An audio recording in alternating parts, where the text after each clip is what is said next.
Oh, yeah. Welcome out to the Remix Morning Show. Right here on Black Liberation Media. In case you didn't know, I go by the name of the Ear Doctor, and I am here to bring you that boom bap breakfast. But not just me, I'm talking about us. So get on the bus, get on the train, get on the plane. We're flying through your town right here, right now. So let's bring in our host with the most. You know his name, coming straight from BK all day. Come out, K. Franklin.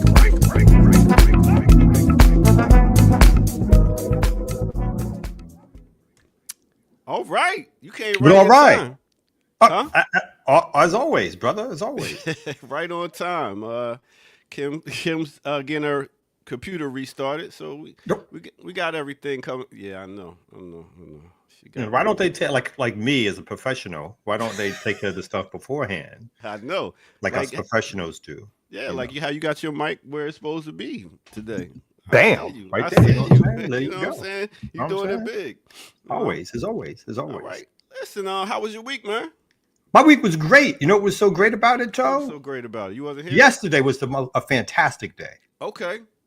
You wanna know why? Why? Oh, I was trying to build up the drama and shit. Okay. So what happened? Oh, there you go. So it wasn't like, wasn't like something huge, except that, Jarrad Ball, you know what I'm saying? Jarrad. On his he's doing 100 doing a series of episodes on Malcolm's sort of 100th anniversary. This is, to be 100th year of Malcolm's birth. And at the end, and it's been an excellent series on its own. But now the topper has happened, where he's basically admitted that in the book that we did together, he edited and I contributed a stellar piece to it. But he admitted that piece was basically the best piece in the book. He, at the end of his episode, he ended with a quote from my piece. And so, to say. So when can we watch this? It's already up. It was up yesterday. Okay. Yeah. It was a must watch. If only for that part, not about all the information on Malcolm and the lies of the liberals and how his image has been distorted and taken over. That stuff was okay. But what really was important was at the very end when he sort of acknowledged what was already clearly there for anybody to know. Yo, but the big question is, why does Kamal look lighter than normal? Is it that light you got up there? I think it is. I think there's a dangling light. It keeps changing. It moved on its own. It thought I needed a better spotlight or something. Okay.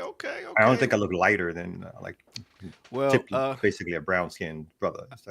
I do have a surprise for everyone today. So we do have a surprise. We have a surprise for him. I just emailed Kim the link again.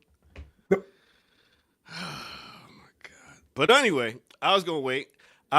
We gonna get to the surprise, but I had a pretty nice weekend myself, man. Oh, my bad. So sorry. No, how was your weekend? No, don't worry about it. Don't worry about my weekend. We're not finished with yours, are we? It was my bad. Didn't even hear about your weekend. I was about to say it. We didn't even hear about your weekend.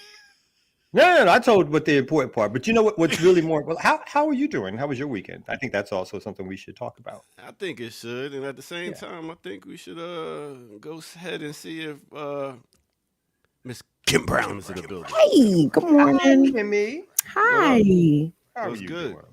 I'm well. How are y'all feeling this morning? Good. We're doing really good. We're doing excellent. Yeah. Beautiful. We was trying to wait for you. We didn't want to really start the show until you got here. Why is that? I don't know. Damn, you caught me. But everything is good. We got a surprise for y'all today. And we got some news. We got everything here. I was about to get into my weekend. Oh, nice. How was your weekend, Naka? By the way, Naka is on TikToking it all up. I seen you out there. I said, look at this man. I do it when they talking about closing it down. I finally get a TikTok. And They're not it'll last Just for a like bitch. 3 weeks until You know what I'm no saying? deal is being struck, my man. So yeah, that will be Okay. Yeah. Well, we do have a surprise guest host, and she's coming through today. And let me introduce you to her. Let me get a little music going. Oh, do a little drum roll or something. Okay, coming straight out of Florida to Baltimore to no other than the Remix Morning Show. Let's give it up for Rashid. Yay! Hey, welcome. How you doing? With the How you prep. feeling? Not too shabby. How y'all? Doing well. Good. Everything's good. Jared said, listen, this sister is a good sister. She need to come through. She's like, yo, I love the Remix Morning Show. I would love to come and be down. So here she is. How you doing today? Not too shabby. Sitting backstage listening to y'all talk about y'all's weekend or not talk about it because I still didn't hear what you did this weekend. Oh, since you asked. Happy to share. All right, let's see. What did She's I new. do this She's week? Okay, so this weekend, my homeboy turned 50. Mm. So I got to get my outfit on. I got to get dressed fresh, and I did tell y'all, in case y'all don't know about the IG. Yes, go to the IG and you can see. I said, listen, tune in the Remix Morning Show this Tuesday. We got something new for you, and you see, I got to rock my Telly Savalas outfit. Not You know what I'm Telly saying? Savalas. Yeah. Do they even know? Do they even know who Telly Savalas is? No. I don't think they do. They don't know about who Kojak is. Somebody said Ear Doctor looking like a proper black capitalist. Hey. Well, we should put wannabe in front of that. Wannabe. With the cigar and the smoke and everything. Do you regularly post thirst traps? Or Oh. was I this mean, just- sometimes when the people are thirsty, they got to drink. I keep them hydrated. You know what I mean? okay. Look, wow, Rico Suave out here. Right, See? right. But you know, it was dope. It was dope. Wait a minute, is the hate ensuing over here? Hear him? Listen, we can't wear long john shirts every day, brother. You know, we gotta get fresh sometimes. You know what I'm saying? But I got to hang out with my people right here. My brother DJ Battle. Known him for 25, damn near 30 years. So we got to go celebrate. Also, Is he the one turning 50? Nah, my boy that's turning 50, DJ Willie Wow, he's a kid's DJ, right? Mhm. And he just got 2 Grammy Grammy nominated for 2 Grammys. Yeah, there you go. There you see, that's why we needed more help here. Okay. Cause be fucking words up. This is my man DJ Willie Wow. You know what I'm saying? So yeah, it was dope. And it felt good to, get dressed up and go out and stuff like that. You know And was what I mean? most people there DJs? Everybody said DJ this and DJ that. It was a lot of a lot of DJs. people in the entertainment business there. Mhm. So In the entertainment business. yeah. Everybody DJs. came in their tailored slacks and their finest Air Max, I think. I got some shoes, some rubber bottom shoes. Rubber bottom. Yeah, I don't fuck with the hard bottom in case you got to run or something. You know what I mean? True. No, that's fact. Those are facts. Those are Facts. But facts. you Thank wear a you. suit and you wear shoes to make sure that you have to run. Like that's a. I mean, I That's usually kind of crowdy. That's the kind of company. It's a lifestyle. Right, It's a that's lifestyle. how you It's roll. I mean, you never know. That's why I don't get when dudes be rocking flip flops. I'm like, Exactly. Okay. It's a non-starter. I look at them with Literally. disgust. I'm like, what the hell is going on? How do you? And that's the first thing that comes to mind. It's like, how do you run in those things when something pops off? How do you know where to duck and dive? You got to like get your shoe comes off. You got to go back and get it. Come out, where Never you down with from? that. Brooklyn. That's a Brooklyn, Brooklyn okay. thing. That's like I 'Cause don't I'm trying to- understand it. Okay, I got you. I'm trying to see where do you live where you always got to be ready for Not something. no more. No, those Oh. days are over. But it's just that mentality sticks. When That's I see right, somebody right. with the flip flops and they go, I was like, I don't understand what's I happening. think the professionals call that PTSD, where you are afraid to wear certain footwear. Right. Yeah. These brothers got to be ready for war, whether they at a wedding, a 50th party. We be on at the beach with Tim's on. You know what I'm saying? It's like, How y'all I'm gonna enjoy living. y'all 50s as proper black men over 50 if y'all can't wear Exactly. sandals? Well, you got to go certain places. You can't be out on the street going to the corner store rocking no flip flops because one of these YNs might come trying to test you like, "Oh, gee, what you doing?" You know what I'm saying? So you just Does got that matter what kind of footwear you have on if the YN Yes, try you to gotta test kick you? hell yes, you got to kick somebody ass. You can what you gonna kick their ass with some socks? Get out of here. You know what I'm I mean, saying? I thought we fought with hands, but it's fine. Yeah. Everything, anything, and everything. What are You you might be French? You doing ain't karate. fighting nobody, Kim. We've done. Stop playing. I Oh, would. Okay. I got the gloves. I got them shits from the TikTok. Them shits with the hard. Oh, where? Oh, those gloves. No, I seen them shits. I want to get some of those. Yeah, Hey. buddy. The $8 on the TikTok shop is a worthwhile investment, I think. What is See, this? but A, what are like you gonna take? upgrade of like brass knuckles or Pretty much. So I'm not sure the legality of brass knuckles, so I can't confirm nor deny okay? whether or not I'm in possession of such items. But Okay. there were items on the TikTok shop that I said, I like those. I'm gonna grab them. Yeah. But yeah, but during a fight, do you really have time to be like, hold up 1 second, let me just slip this on, All you need is tighten that one. up. You Just- just you gotta just walk need out the one? house with them. You just gotta walk out the house with them ready. You know what Keep I'm them in saying? your purse. But well, before we, Rasheem, you tell us a little bit about yourself, your background, and all that kind of good Yeah, stuff. let's get to that. Oh, my last bad. thing. You already last got thing, that ready. Last night, Okay. I got to go see the Flowises. Hey. Yeah. Okay. So they did their poetry thing at the what is it? City Winery. So it was dope seeing them and the other sisters get down and doing their poetry and stuff like that. But the brothers was kind of whack. Well, how Anyway. so? I mean, they didn't stay on topic, and I like metaphors and I like punchlines. I like when you're able to draw me in with your words. These guys was more like I'm doing it for me and not connecting with the crowd. So yeah, that's all. All right, now Rasheem, please let us know.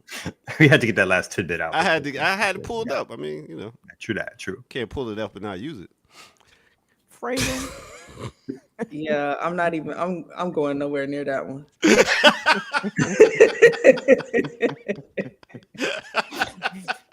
I would say on this side of that. That's what she said. All right. So how you Dr. Ball brought you around? How did you meet and know everything? Yeah. Tell us, please. So how did I first meet? Well, here's the framing that I think will be helpful. When the show was on a different platform or held by a different name, one of the folks that did shows on this platform, LBS, Leaders of a Beautiful Struggle, had a show called In Search of Black Power. I was co-host on that show, In Search of Black Power, with Lawrence Grand Prix for a little bit. So he probably first saw me there. We also both work at Morgan State University. Also, we don't typically actually see each other on campus, but just operate in some of the same circles in terms of like connections with Jared. And in terms of like my background, I'm a social scientist, a scholar, applied researcher. Also currently working on a film called Baltimore Still Rising. The last time I was on the morning show, I think it might have been on a Thursday. It wasn't on a Tuesday, I don't think. I think it might have been on a Thursday, but it was to talk largely about the documentary called Baltimore Still Rising, which focuses on a 10-year reflection of the anniversary of the uprising. So that's a quick and dirty of my background. You're originally from Florida? I am originally from Florida. It is the South, despite what people, you know how people be like, there's a difference between Atlanta and Georgia, and there's a difference between Baltimore and Maryland. I feel like the way that people interact with those things are also different in the way they interact with the South and Florida. But it is not just geographically Southern, but there's other aspects of it that's also Southern. But yeah. What part of the state? You don't have to say scream out your hometown. Oh, sure. Central Florida. That's fine. I don't mind saying. Okay. Central Florida. That's what's It's up. either right. And so Central Florida is like Orlando, Miami. They think it beaches, vacation, but there's also, other parts of Florida that feels a little bit more southern. That famous black town where black people, well, there's probably but it's Ocoee. No, Ocoee. Yeah. What about it? Tallahassee's known, of course, for like FAMU, Yeah, that's much what higher in the Panhandle, and that feels very southern. Okay. But yeah, I'm in Baltimore now. Well, welcome Nice. out How to do the you like remix. Baltimore? I love Baltimore. Good for you. I've never I heard that. love Baltimore. You're not into the go-go stuff, are you? Know? The way you said that, come out. I know. I'm just asking questions. That's all. I I'm was just just getting like to know you. Getting to the know. question is leading, Your Honor. Like, stop badgering the witness. Not into that, are you? I appreciate people who are not from Baltimore and come to Baltimore and fall in love with Baltimore, because I think Baltimore's a little bit of an acquired taste, right? Like you kind of gotta be ready for all that Baltimore has to offer, and it offers such a range of things. But my mom is originally from Baltimore City, and the one thing that she says positive about Baltimoreans, she said people will always speak to you. And people will always say hi and how you doing. You know what I mean? Like, so even though it's not southern as Florida, there's some South elements going on. Oh, absolutely. It's what do they call it? The northernmost southern city or the southernmost northern city? Because it has that beautiful blend of like southern charm and hospitality. A lot of the maybe one or two generations back came from like North Carolina, South Carolina, Mississippi, those different areas during the Great Migration. So it's a lot of second or third generation actual Southerners here. And then you also have its proximity to like New York, DC, New Jersey, Philly. It's just like the best, to me, jumping off point for any direction that you're trying to go in. Mm-hmm. The Bama of the North. Okay. Kind of, but listen. I mean, it is what it is, right? Y'all, this is the southern. That's state. true. Yeah. So big up to the Bamas in Baltimore. The way you say "big up to the Bamas," though, I'm just not feeling the love in the way you say it. I feel like we got to find a different word. Hey, Kamal, you remember her show? I do. You don't. I was like, oh, that's right. Kind of, it's like one of those moments of like, yeah. Kim, is he lying? No, I saw the show a couple of times. Yes, Lion. Oh, and she was a guest. I didn't see the show. Look at you. Just because your memory is salty, because you all fogged up over there smoking various things at various times. Whoa. Not various now. Various legal things. Yeah, Definitely some not states. legal. Some states. Good point. Come on. Man. Where does Georgia stand on recreational? Is it still illegal recreationally? It's medicinal in Georgia still? I think so. I think it's still, yeah, it actually is. Yep. Yeah. There's a lot of shops where you can pick things up at. You know what I mean? Yeah, Like there's that burgeoning industry of like all these. I forgot. Y'all know the elements of it better than I. But you can go in there and get all these CBD oil. Yeah. Yeah, it's definitely still on the medicinal end. It's not gotten into. Ooh. See, here's what I don't understand though. I don't understand how people from other states where it's legal can fly in, and how would the laws of flying, like going into different states where you can't, because like my people from Jersey come through, it's legal there. Supposedly you can't. I mean, that would be considered illegal. That would be if you transport something from another state that is legal to a state that was considered illegal, then that's on you in terms of the law. That's smuggling. That's crazy. So And I given I can go from Jersey to California and it'd be all right. I wouldn't. Yeah. And federally speaking, I don't think any of this stuff has been deregulated. So that's right. You are going into a federal place, as in an airport entry. That's another potential federal crime. Mm-hmm. And you're used to committing crimes. Let's not act like that's an issue. The TSA dogs do be sniffing that out. So, but you know, I'm he ran a confused pizza about joint that used to smuggle drugs. Did you know that? Who? He used to run a pizza joint that used to smuggle drugs. Well, I mean, is it smuggling or is it selling? See, smuggling. You're right. I mean, we don't all know the full extent to what was taking place. Where those pizzas went, what state lines they crossed. We just know that there was an exciting way in which he sold pizza. Boy, I tell you, just a random thought, like to the extent of the dog sniffing abilities of the TSA dogs. Like I thought they were either trained in one or the other. Either you sniff bombs or you sniff drugs. I didn't think that they snuffed both. That's wild, right? Like, yeah, no, I know there's definitely some that do one and some that do the other because it's a specific training. I don't know if there are dogs that do both, but I know that there are dogs for each one. Okay, Jay Megatron says you can travel green to green. I don't know, Megatron. In the airport is not. Yeah, I'm curious. People about do. that. Don't get us wrong. People Oh, do yeah, a lot of they do. things. Right. Don't get.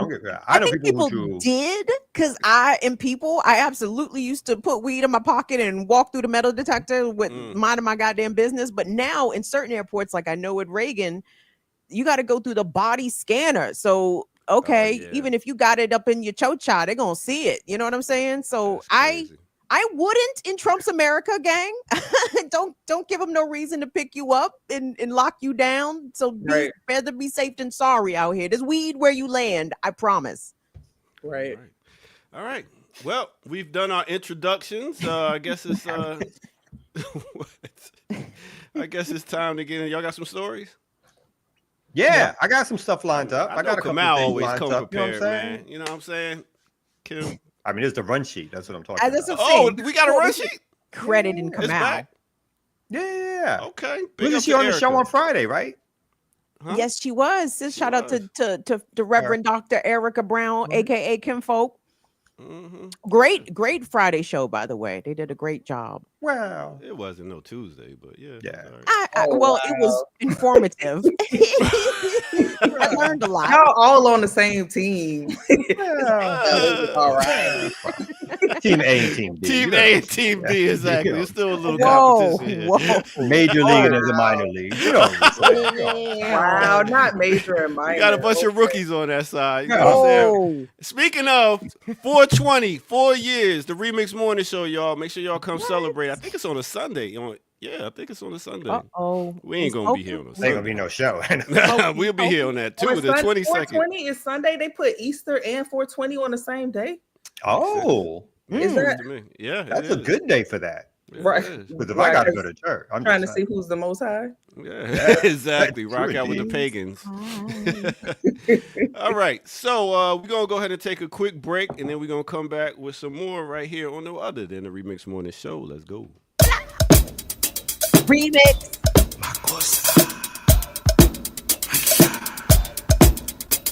Mama say, mama sa, mama makusa. Mama say, mama sa, mama makusa. Mama say, mama sa, mama makusa. Y'all thought that was Mike I was doing that? Come on, man. Get on some Fela. Stop playing. Yo, big up to everybody tuned in right here, right now. This is the Remix Morning Show. Make sure you hit that like button. Subscribe if you're new to the channel. Go to patreon.com. Become a member over there. Get footage that's rare. And what you can do right there at the bottom of the screen, if you haven't seen, go to our website, blkliberationmedia.org, and donate. Don't hate. Participate. Please do that because we are demonetized and it is the only way we can pay all these people that's coming on the Remix Morning Show. All right, anyway, let's get to it. It's weather time, and let me get to it like Carl Weathers. All right, high in ATL is 61 degrees. Yo, the temperatures went down. Like that rain came, April showers is bringing May flowers, so them showers got a little cooler out here. BK, they got a high today of 46 degrees. Chicago, 38. Oh, Houston, 74. Nice and a little warm over there. They still went down a degree or two. Los Angeles. Speaking of, I just dropped my kids off Friday. They went out to LA and California and made it out there before me. So big up to them. I'll be back today. Haiti. They got a higher day of 88 degrees. I never hear people say I'm going to go to Haiti. Egypt. They got a high today of 99 degrees. Now that, my friend, is hot. Now, I'll tell you what else is hot or kind of crazy hot or just plain crazy. Why? What in the Dr. Monroe is going on here? Scientists say they have resurrected the dire wolf. That's right. They have went into the lab and came up and made a wolf that has been extinct about 12,500 years ago and pretty much resurrected and made a new animal out of some old cells. I don't know what's going on. What is going on in this world? But that right there is a hot mess right there. So who knows? They're doing this with these wolves. We'll be seeing Herman the Monsters around here in a minute. I'm telling you, it's wild. All right, with that said, let's go ahead and get back to it right here on the Remix Morning Show.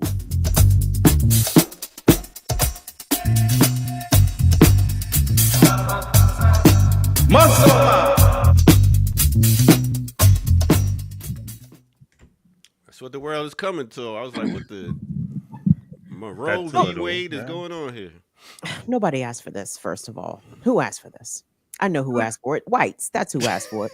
And why? No Yeah. one in the same company, by the way, with I think is a Texas-based company.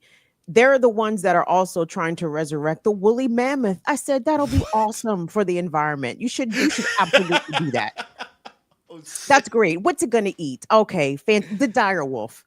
Your cats are not safe. Okay, like why, Jesus? I mean, all of the money that goes into resurrecting another animal, like I'm just curious about what's the utility of that. What is the function of that? And then also, how does that impact the entire ecosystem? Like, what is the dire wolf's natural prey? You know what I'm saying? Yeah. Like, Well, what is the it function of it is that at some point they're going to switch over and start suggesting to human beings, we can resurrect this, we can resurrect that one, we can resurrect your grandmother with AI and these things. And if you pay us $40,000, we can make this happen and that happen crazy. and all that kind of stuff. So That's where I was going. it's all, Thank you. yeah, it's all in the profit motive for these. I mean, I think that's the. Have y'all seen like the AI? There's two. The one is the AI generated thing, I guess, on a computer screen where they put in information about actual lost relative, and then they have this sort of fake composite of your lost relative, your relative who passed away, and then you can have actual interactive conversations based on the data fed in it. So when you that's something that's being peddled. And then I was going to bring up real quickly, everybody can be here for this, this was a week ago, and I thought this story was interesting about the humanoid robots, which we've seen in every science fiction movie. So with the robot who is kind of looks slightly humanoid, and they have this Crazy. and here looks like a little sock pocket puppet looking thing here, but they're training it to do household tasks, not very well at this particular stage apparently, but every time it does something it learns how to do it better. And so it's supposed so again, these classic sci-fi deals, which makes this one different than some of the other ones that they've been producing, is that this one has 5 fingers as opposed to sort of 2-finger grips. Wow. Obviously it speaks to you. It's they have different ones with different faces, kind of thing. So they're building these things out. They said they have a problem with it sitting and standing yet. They haven't figured all that out. But again, these prototypes are on the go, where again, these sci-fi movies where we see these robots working in stores, working in people's homes, babysitting, what used to be sort of like this idea that was a fantasy, maybe turning real soon. So this was a time story from a few weeks ago. I feel like what this is telling me is they miss slavery real bad. Like real bad.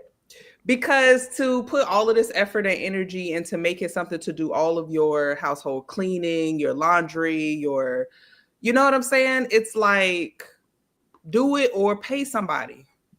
But this goes back to Irona and on the Richie Rich and the Jetsons and them having robots in their houses, and they live in a dream. The flying cars is coming out in a minute. I've seen them coming out with that. So it's this whole, like, we've been talking about it forever. Now we're gonna do it. But what do you lose when you cede certain what people would consider to be, I guess, mundane activities to the technology? Humans will lose something, and some will be like, oh, well, it frees you up to do more important things. You don't have to worry about doing the trivial tasks. But again, I feel like there's something you lose from that.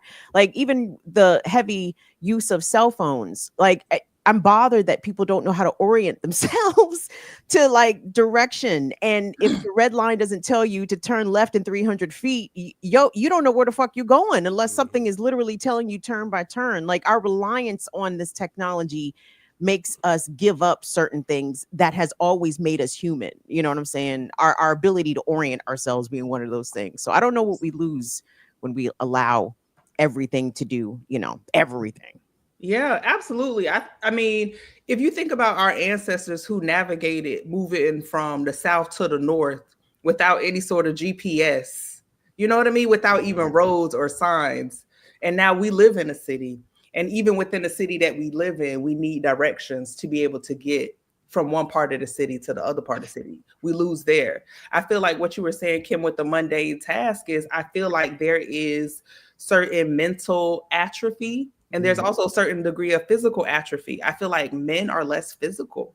They're more intellectual, which is cool, but they're also, intellectual in a bookish sort of way, but also a lot less physical, use their hands a lot less, don't know as many things in terms of like textile, like how to fix. And I know some people who can't fix or put something together, even if they have instructions. Come out. I feel like we gradually, yep, y'all feeling it? See? So I feel like we gradually become more and more dependent on these machines and all of these things, and we're losing a certain type of intelligence. Yeah, I agree. Yeah. And I think people are not IKEA because of the directions. Go ahead. No, I'm strictly an IKEA man, and then I always from IKEA it goes to YouTube, right? It's like, oof, this whatever these instructions are, they're not clear enough. But let's throw this YouTube video on or whatever. And they're in Dutch. Continue. No, but I was gonna say real quickly too, like just on that same point, even the daily exercise where again, like the body is doing, and people are not doing these tasks most likely and doing other important things. They're most likely sitting around while something is doing something that they could have been doing, which physically gets you. Again, everybody knows, mundane tasks are mundane tasks, but they are part of what makes us kind of human in terms of keeping our stuff together and moving around and physically having to do things as opposed to watching something else do it. And again, I think intellectually, not only, I think in some ways intellectually, it dumbs us down, as in, it gives us, I should say, instead of dumbing us down, it gives us a certain, again, this elite feeling of like, oh, look, I have this robot doing this thing. And so therefore I'm important, or I'm somebody who you should look at, like, hey, come inside, watch my robot do my work for me, kind of thing. Look how important I am. So I think again, it takes away from the connections and other people who do those tasks. Now even they're looked down upon now, but they're looked down upon even more so, right? And again, so these industries are like, hey, if you can buy this in 10 years, you can buy this robot for $30,000. Well, that's less than what you pay, or for a year or two, somebody who got somebody to clean their house. So even domestic workers and stuff like that. So again, this is even another way of replacing human labor that wasn't valued in the first place in a lot of ways, but still human labor for some people that gave paychecks to feed themselves and their family. This is a way of also removing that and devaluing that work into a robot style. So, yeah. And don't forget also, guys, the technology is always a snitch. Okay. That Roomba, what's the joint called? Alexa? No, the joint, the Alexa too, but the one that vacuums for you, the Roomba, the whatever it's called. It's the Roomba. Yes, that owned by Amazon. It is mapping the inside of your house, letting Jeff Bezos know exactly how your furniture, and I guess he shares it with the police. I don't know why he wants this information, but okay. But the Alexa too, to your point, Ear Doctor, they made the announcement that the Amazon Alexa is going to start listening at all times. Not, in my opinion, it has always been listening. It has been. They just ain't tell you. Right, but they confirmed it. They were like, no, we're just going to let it stay on listen, and it's going to upload all your conversations to the cloud to train the model. Of course, we have to help better train the model. So the surveillance, technology. It's all about data for these corporations. They want data so they can figure out how to sell you more stuff, figure out exactly what you need, your wants. And once they figure all that stuff out, they got you. They said like your car, you can't even turn like that without even a GPS system. But the cars, obviously, all the new cars that have computer systems in them, everybody has satellite radio and all that kind of stuff. So those are also tracking mechanisms in and of themselves, and that you cannot turn it. To turn them off, they make it so that if you get some other part to try to turn it off, it's such an extreme task or a difficult task that they make it so that you can't really do it yourself, even if you want to. So even in that way, sort of the tracking of everything that we do from the outside in terms of the cameras that's all around, but the vehicle itself, the companies are tracking that data, where you stop, how long you stop, what streets you're stopping on. So all that stuff is happening as we speak also. Good thing I don't go get my dime bags from somewhere no more. They be like, damn, you over on that street again? We also got to consider downgrading our tech, right? Because there are lots of cars on the auction block that are from the 90s, early 2000s that I don't have any of that computer shit on it. You know what I'm saying? So if you are concerned about being tracked by your vehicle, you know, technology, go downgrade, get you a pre-tech car so they can't track you that way. They'll just track you from your phone. Right.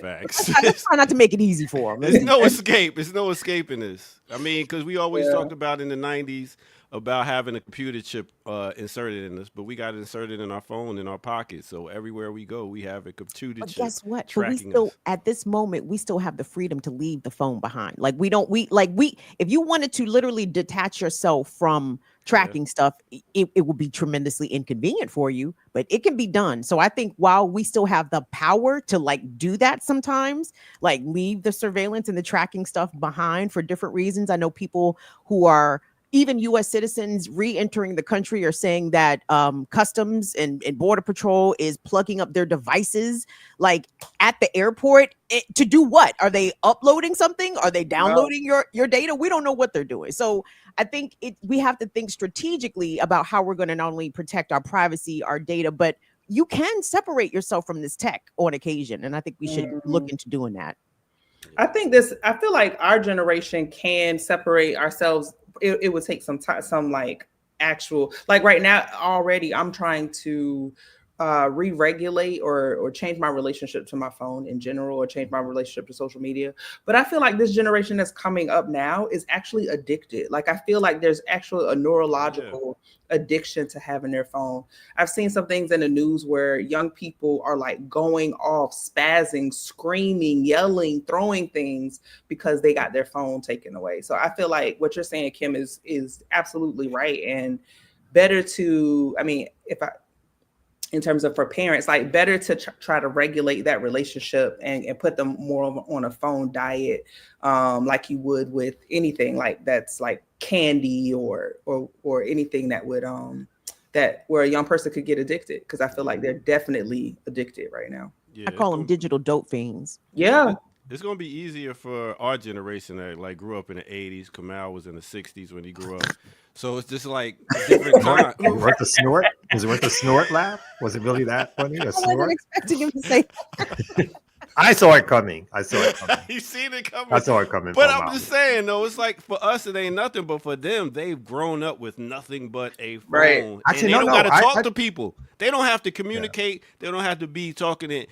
Hey, how you doing? They don't even have no social skills. But Ear Doctor, whose fault is that? I can't blame the tech. I blame the parents. I think it's a whole combination of things. Yeah, I don't. So and again, I don't think it's just the kids.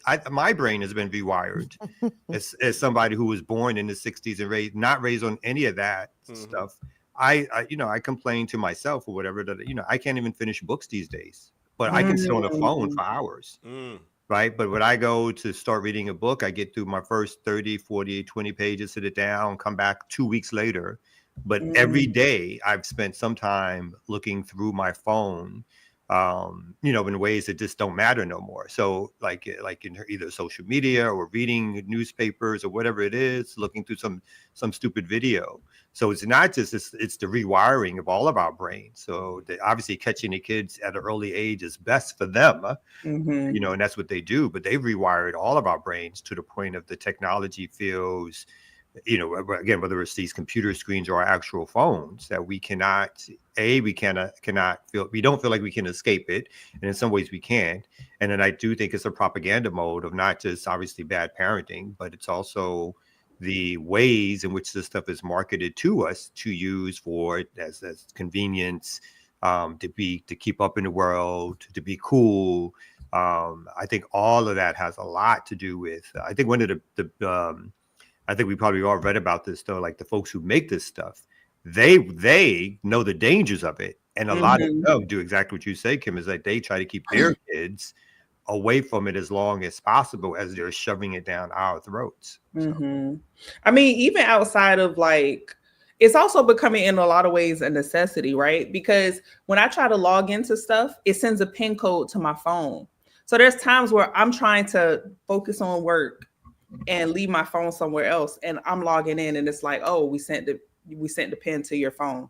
And there's so many things that kind of do that now, where it's like it increases your reliance on your phone.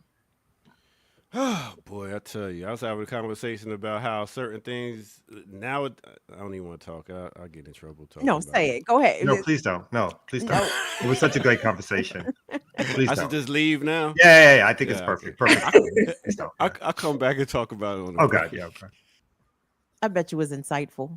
I bet Look you at it wasn't. Kamal I bet you it denying. wasn't. You said, I bet you it wasn't. You the one No. who up here encouraging him to say it. It was not insightful. No, It you're was just going to start a fight of some kind. I don't think so. But anyway, let's fight about this news. Ear doctor, two-step us into the news, please.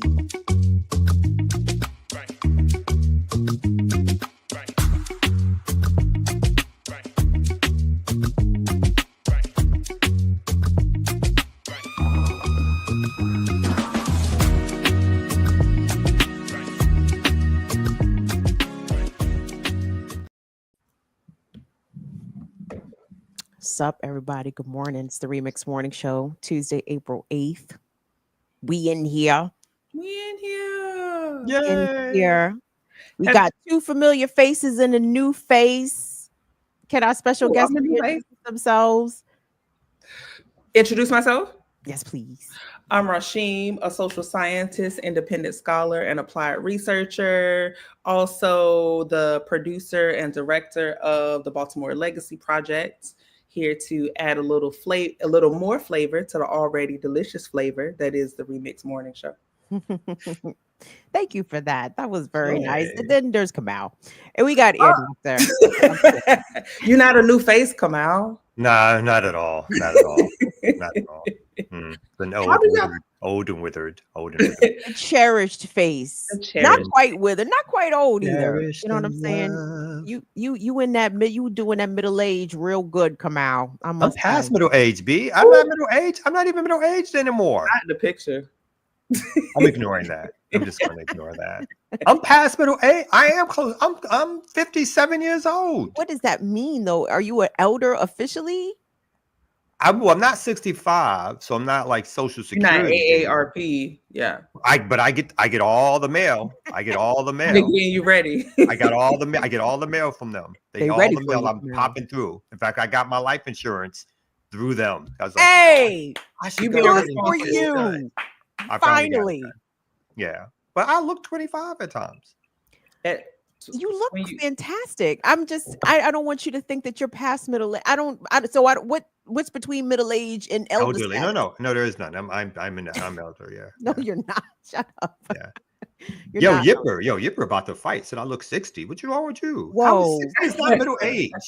Easy. You look I'm great. a little past middle age. No, I do look fantastic for my age. Don't get me wrong. You know what I'm saying? I love the confidence. You know what I'm saying? I mean, that's an obvious thing, but you It's obvious. I love the confidence. you know, look at all that. Even with the bad lighting, it shines through. Even with Now all that. listen, now if you hit yourself with the just for men, you would fool people all the time. Oh, definitely. See. Actually, I believe so. If I did I agree with that. Don't And then I do would it. Yeah. No Beijing. Don't do it. Try it once, Kamal. Not If you don't like it, just let it grow out. But just try to Do the try to temporary auburn rinse. brown. Yeah, don't do think like I a can do- temporary rinse real quick. It's I gonna feel look like like it'll shoe take off. polish. I feel like they look like it's a shoe polish look. When I see dudes with the thing in the hair, the first thing I think about is like shoe polish. You put shoe polish in your You hair. gonna look like an old young nigga. I mean, but it would still take off like 20 years. I feel like an old young. Then I look like I'm a teenager, and why would I want to do No, that? not a teenager. You would probably look 40. Excuse me. You would probably look 40. I already look like 45. I mean, it was a pleasant having you on the show for your own time here. Okay. I would All right. probably look 40. You mean I would look 30-ish, 30. Right. That's what I meant to I say. think so. Hey, there you go. That's what I meant 30-ish. to say. All right, we'll get to those news stories. Yes, let's go ahead and get to some news stories. I do. Y'all have anything you want me to start off with what I got? You can start. Oh, Okay. yeah. Okay, I'm gonna start. So this weekend, apparently there is rallies and demonstrations. I guess something that we've been calling for against Trump. And so I guess it was the hands-off rallies that were taking place. And it says millions march against Trump and Musk. So I'll read a little bit of the story, then come back to a quick video. We can talk about who is. The question becomes for me, who is calling these rallies? And again, I'm throwing it in there already. Is like, they feel a little neoliberal. A lot of Democrats showing up, so I'm not trusting the radical nature of these rallies. Even though it feels like they did steal the hands off Asada tagline and took off the Asada part and just put the hands off part. But quickly, in communities across the United States and also overseas, coordinated hands off protests are taking place far and wide Saturday in the largest public rebuke yet to President Donald Trump and top henchman Elon Musk's assault on the workings of the federal government and their program of economic sabotage that is sacrificing the need of working families to authoritarianism and greed of right-wing oligarchs. So it says Indivisible, one of the key organizing groups behind the day's protests, said millions participated in more than 1,300 individual rallies as they demanded an end to Trump's authoritarian power grab. Here in Atlanta, people came out. There was about 30,000, some estimates say. So just to throw that in there. It says we expected hundreds of thousands, but at virtually every single event, the crowds eclipsed our estimates, said a statement from the group. This is the largest day of protests since Trump retook office, the group added. And in many small towns and cities, activists are reporting the biggest protest their communities have ever seen, as everyday people send a clear and unmistakable message to Trump and Musk. Hands off our healthcare, hands off our civil rights, hands off our schools, hands off our freedoms and our democracy. I will go quickly to one of the videotapes of, I'm not sure which march this is. This is Reverend, what is this Reverend's name again? Yeah, I know his name. No? What's his name? Yeah, no? No help? Well, let's see him talk. We are old, we are north, we are south, we are east, we are west, we are gay, we are straight, we are dire need of assistance. go. You both see some clips. What city is this? God give us the strength. No, I know he's from North Carolina, this particular Reverend. So this could be North Carolina or DC. We will not accept the attacks on federal workers. We will not accept them. Not now, not ever. So and again, there were rallies and demonstrations apparently all across the world, as this post shows in London. So these were well organized demonstrations. And again, as folks did state, the biggest since Trump has taken office. Some people the last time Trump was in office, some of these demonstrations materialized a lot earlier. But again, it's important, I think, that these demonstrations are taking place, or some demonstrations are taking place. But it also, thank y'all so much, William Barber, Poor People's Campaign. Thank you. But it's also important to analyze and to try to get some more information on who exactly is throwing these and what's the point, some of the points of some of these demonstrations. Again, a lot of familiar progressive groups, a lot of these demonstrations had Democrats who were headlining and speaking.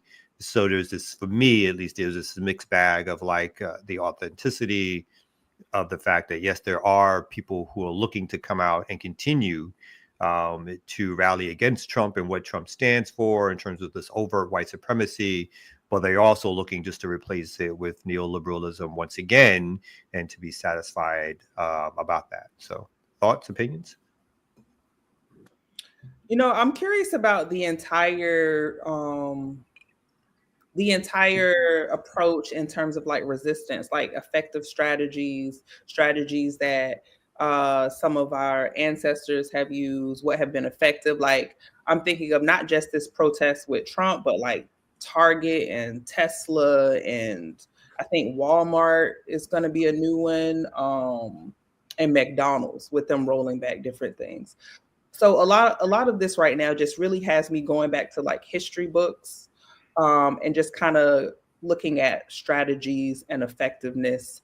And I also, because I feel like a lot of politics is local, I live in Maryland, and there's some our General Assembly just ended yesterday. And so I'm looking at some of the ways in which I feel like there's a focus federally, as it should be, that in some ways has us distracted from things that we should be fighting for locally. So those are some of the things that drums up for me, just like the effectiveness of different strategies. And also, I don't want people to get so focused on Trump that they're not looking at what their mayors and governors and state senators and congress people are doing, because I feel like there's a way in which this has been elevated sometimes in some cases as I'm going to say as an excuse not to be more effective at things that we can do. Like there's things that we can do in terms of law, legislation, and how we move, but it's so easy to say Trump is the big bad boogeyman. Yes, sure, over there, but like you're in charge over here. What can you do over here? That's what it makes me think of. I was thinking about what organizers on this platform have said, discussing like mobilization versus organization.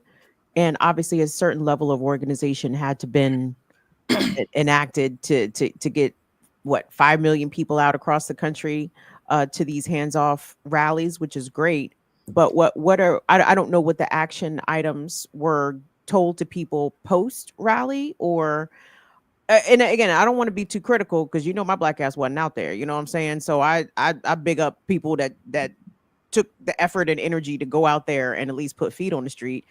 I don't have any issue with that. But I'm thinking of, things that our comrades have said here. It's awesome to be able to mobilize a large gathering of people. But once that crowd disperses, what are the folks taking back home to do? So I'm not clear about that. And I'm a little skeptical of these Bernie AOC big rallies.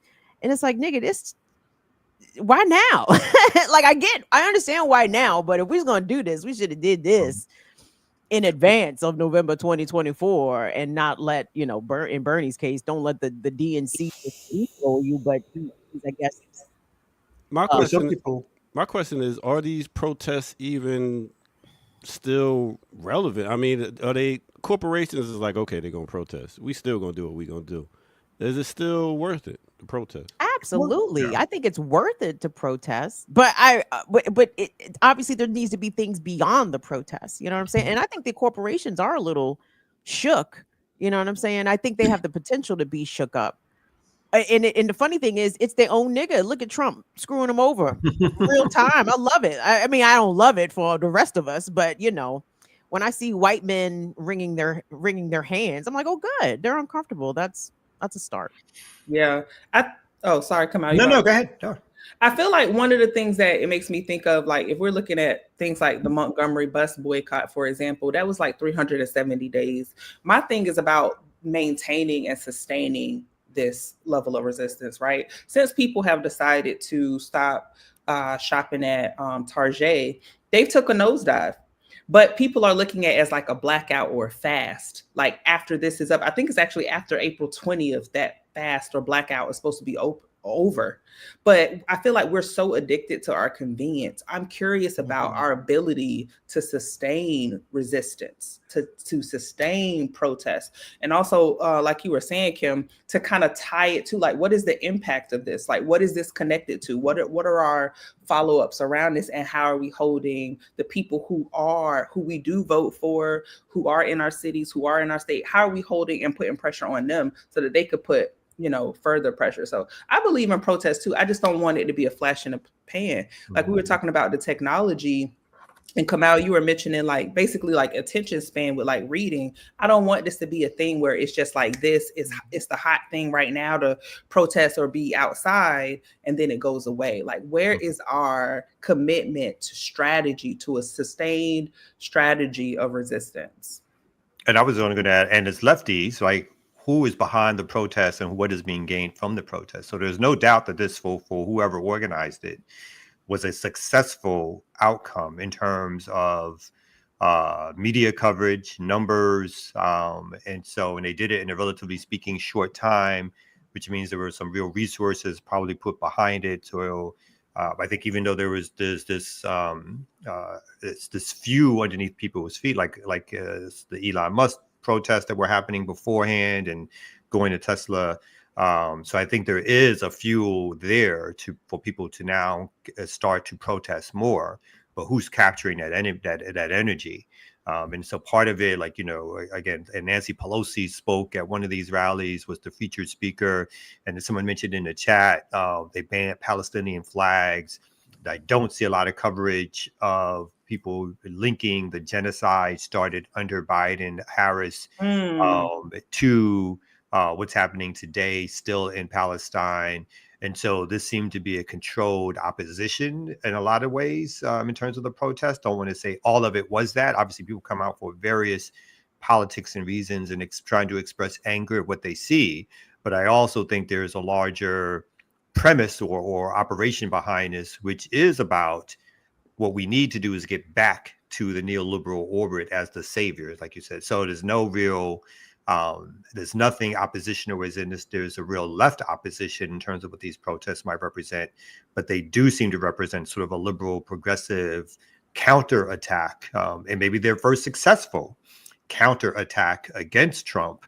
But it's leading back down the line, at least again, from what I've seen from the organizing behind it, not necessarily everybody who's come out, but a lot of the organizing behind it seems to be a setup for let's get back to getting these neoliberal Democrats elected. And then I think, as I saw, one sign said, then people can go back to brunch. One sign said that if Kamala Harris was elected, we'd be having brunch right now. So I think that's the type of mindset from a lot of from the organizers. It's getting back to Democrats. Yeah. Oh, sorry. Oh, no. By all means, go ahead.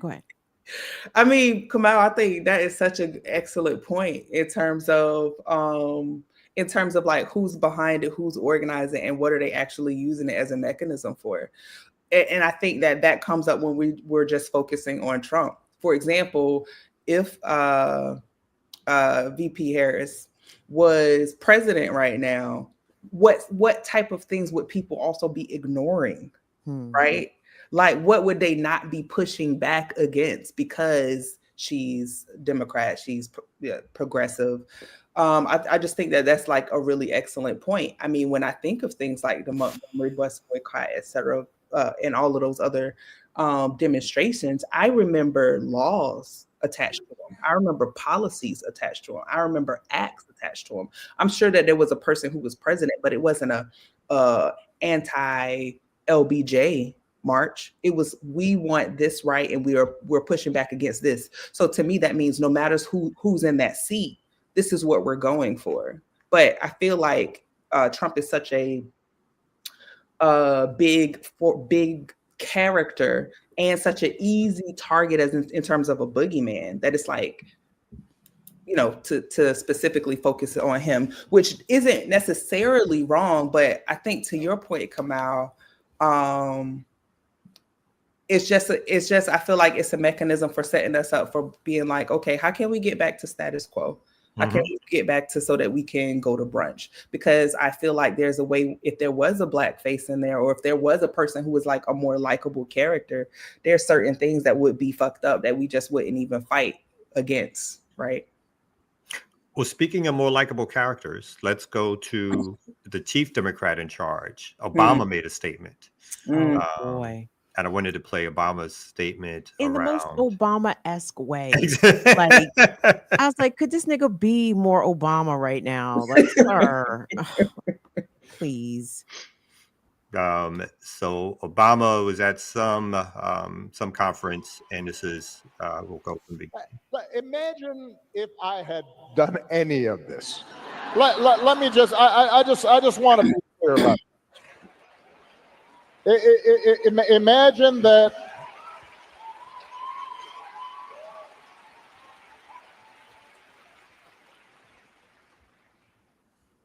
imagine if I had pulled Fox News' credentials from the White House press corps. You're laughing, but this is what's happening.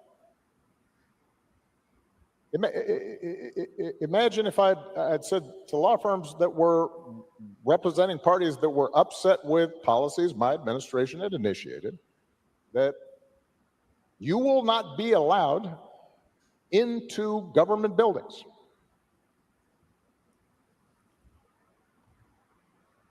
we will punish you economically for dissenting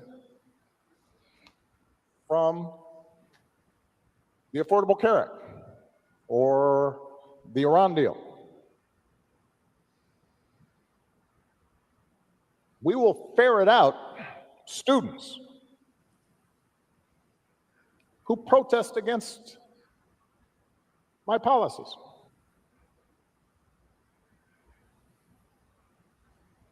It's unimaginable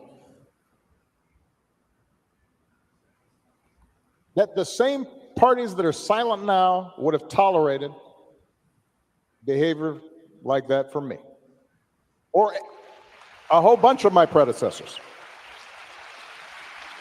So, and I say this not on a partisan basis. This has to do with something more precious, which is, who are we as a country and what values do we stand for?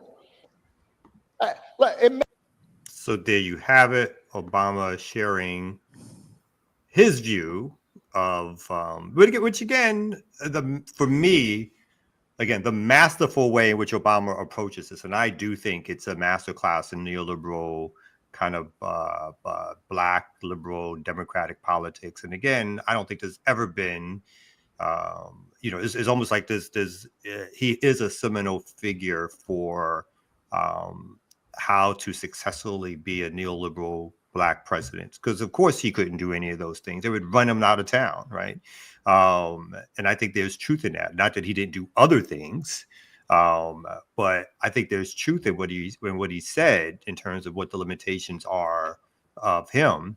But was also far more truthful is he did nothing but carry on the policies of empire when he was in office. He did nothing spectacularly different than his predecessors did, and he kept the same policies that a lot of that Bush had when he replaced Bush. So again, the Democrats continue to play their role, as Biden played his role, of letting the Republicans kind of push things to a certain limit and not retracting those things, not stopping those things, but letting that be the demarcation line of where things are now in terms of tax rates or in terms of empire and war, and then pushing it as far as they think they can go in terms of neoliberal pro-business policies. So I think that's all. I think that's what he represents. But again, I think Obama does this in such a masterful way that it captures people as an oppositional force, as somebody who's truly oppositional to what the Republicans represent, when he's not really oppositional at all, right? But again, I think he does such a great job of providing that that alternative that it in some ways still blocks off a more left analysis or a good left analysis that can be heard, which again will be stopped from being heard anyway because mainstream media won't be picking up a real left analysis of what's happening. But yeah. So Obama does Obama. I don't like how he set up the audience for the joke and then chastise them. You know what I'm saying? Imagine if that had been me out there. Y'all laughing, but it's not funny because of all these reasons. And then it's like he makes it very easy to kind of gloss over all of his fuckery, right? Obama expanded the surveillance state at ridiculous speeds. The whole Black Lives Matter movement kind of came to fruition under his tenure, and the actual people that were in there in the streets were getting brutalized. Obama, he had a little something to say about it, but we got to respect the police, we got to respect the authority, and he very much just towed the imperialist white supremacist line, even as a black president. I don't like the way. And I think his audience and his fans kind of deserve to be insulted in some ways, but I don't like the way that he kind of just used them right there to make his broader point, even though he was setting them up, for the, can y'all know it's a double standard. You know what I mean? It just rubs me the wrong way. I don't like Obama anymore. I feel like one of the things that seems to show up so much in politics for me is, particularly with Black people or really any oppressed people, when they get into that space, there's this strong focus on projecting a degree of like morality of doing what is just and right and equitable, and that is something that is like, you know, the ideal image for a leader. I feel like one of the things that the right does is they respect power. I don't care if I'm right. I don't care if you agree. Power is what they respect. And I feel like there's a way in which we have a relationship with power that's not super beneficial, because I feel like sometimes the connection that I feel like oppressed people have to power is like, power is corrupt. Power is bad because of, you know, whatever their experiences have been with power. But if we like looked at power like as a thing that we're actually trying to gain for the betterment or towards our own end, I feel like we'll be in a lot better space. Even when I look at things like the thing that makes a person successful, I feel like marginalized, or even more specifically Black people's success is like the accumulation of wealth and money. And I feel like for white people, it's the accumulation of power. And sometimes what folks will do when they accumulate wealth is they will buy power, because it's really ultimately about power. So I feel like sometimes we should, I would like as a collective, like if there's a Black party, to change our relationship to power and focus on accumulating power to the end of in service of liberation. Y'all mentioned this, and it was mentioned in the chat too, around the role of Obama administration in shutting down the Occupy movement, right? So the Obama administration they did the same thing with the encampments under Biden, where they tried to claim that the local authorities decided all at the same time that they'd had enough of these encampments and to shut them down roughly around the same time. Well, the same thing happened with the Occupy movement, right? So at some point during the Occupy movement, most of the encampments in the public parks were shut down close to around the same time in individual cities. And the talking points were that the cities did it, but there was mass coordination between the federal government, Homeland Security, and these localities on shutting down the Occupy movement. Under who? Under Obama.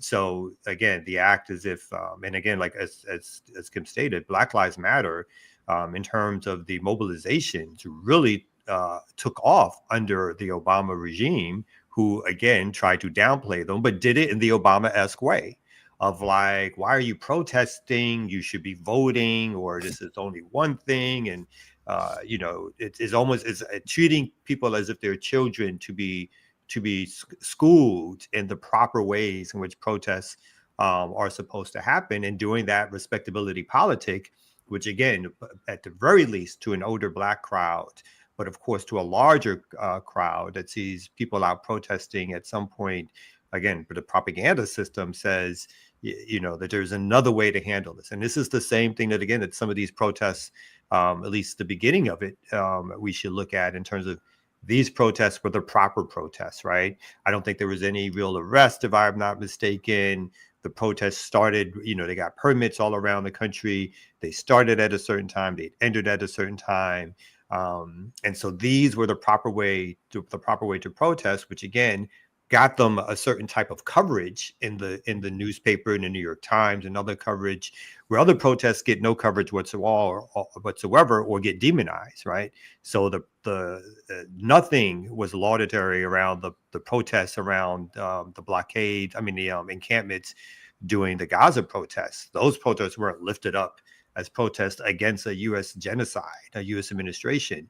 But these protests are being lifted up all over what you would call corporate or mainstream media. And I think, as Kim, you're right, it's sort of a backstop to slowing down some of the things that Trump is doing, or trying to display that there's an opposition to it, because I think there is a worry amongst the elite, the financial elite who owns a lot of the newspapers, that Trump is going too far, too fast, particularly when it comes to the towers, which is messing up their business model. And this is a way for them to provide also a potential backstop to say, let's have a way to slow some of this down if it's not going to work in our interests.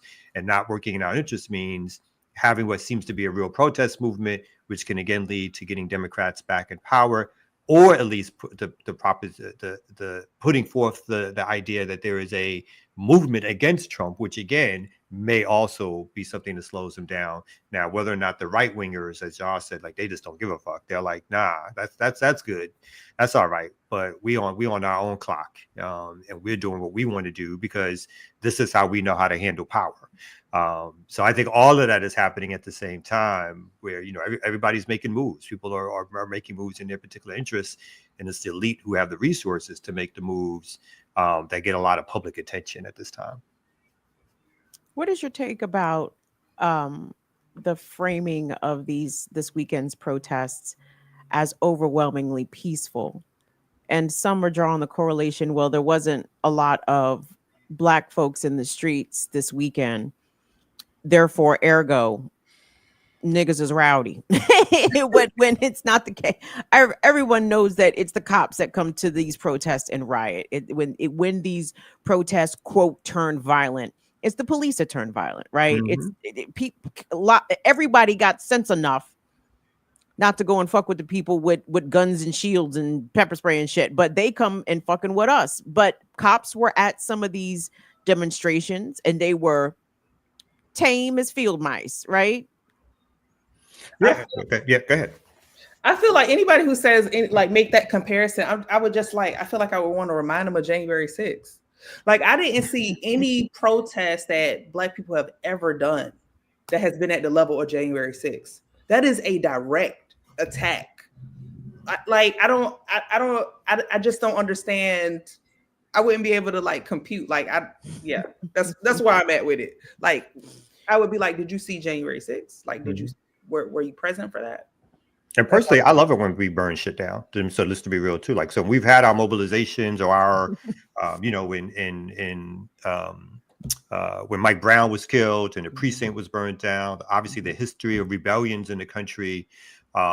Those things, I think those are good markers of us realizing that peaceful protest alone could be again part of a strategy, but alone are not going to move a system that is overtly oppressive into making any changes, and are not going to win us any long-term power to have control over our lives. So I think what I did notice beforehand also was that there was some group that was suggesting that Black folks should not come because, again, I think this theme that Kamala was that folks didn't support Kamala, and so Black folks should be taking a hard pass. And I think particularly some of the themes like Black women should be taking a hard pass in participating in anti-Trump protests because the idea is that we told you so, right?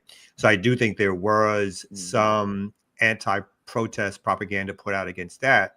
But again, I think this is all being done within a particular frame that this is the right way to protest. And so therefore, if you do the protests, which again, which gets all the proper permits and so forth, that ends at a particular time that has the right. I mean, again, Democrats en masse were out there, so the cops do know, and particularly if some of these cities were democratically controlled, that the cops do know. It's like, no, this is our protest. So your job today is just to be around, but not to do anything. Now, the left is protesting, and the Democrat officials are the target. Then you shut that shit down, or you bring so many police, and sometimes you outnumber the protesters themselves as a form of intimidation. And so I do think that, again, because of, as we analyze or walk our way through this, it's a lot of these hands-on protests, again, are within a certain frame of bringing back the Democrats. Now, it doesn't mean that everybody who comes out to them, that they also believe that. But this is about capture, right? This is about those who are leading the protest being able to set the agenda for who's speaking, what the signs are, who speaks to the media. And once that happens, no matter what your reason for coming out to the protests are, it's going to be framed in a certain way, which serves the purpose of the elite forces who are either trying to challenge directly by getting back into office or slow down the Trump machine, but they're not really looking to change anything around the basic ways in which the capitalism works internally and which empire works externally. I feel like I feel like that whole model is so anti-protest. Protest is supposed to be disruptive, right? Like, I feel like you can't tell me how to be mad at you. You can't tell me how to fight back. You know what I mean? You can't be like, well, we gonna fight, but you can only hit me here, only with a glove, only, you know what I'm saying? So it's like that whole right way to protest. I feel like that's more of that paternal notions of like what is the right way or how you actually supposed to do it and that sort of thing, when we are not consulted on you know, a lot of these things that are taking away some of our basic civil and human rights. Yeah. Well, speaking of the right way to DJ. Go DJ. Nah, that's my DJ. Go DJ. All right. Yo, y'all bringing it this morning. Lovely day. We got about 428 people watching live, so make sure y'all hit that like button and ting. Thanks, gang. What we're going to do is we're going to take a quick break, and then we're going to come back and bang you on the head with some more of this boom bap breakfast. So let's do that right here, right now on the Remix Morning Show. Let's go. I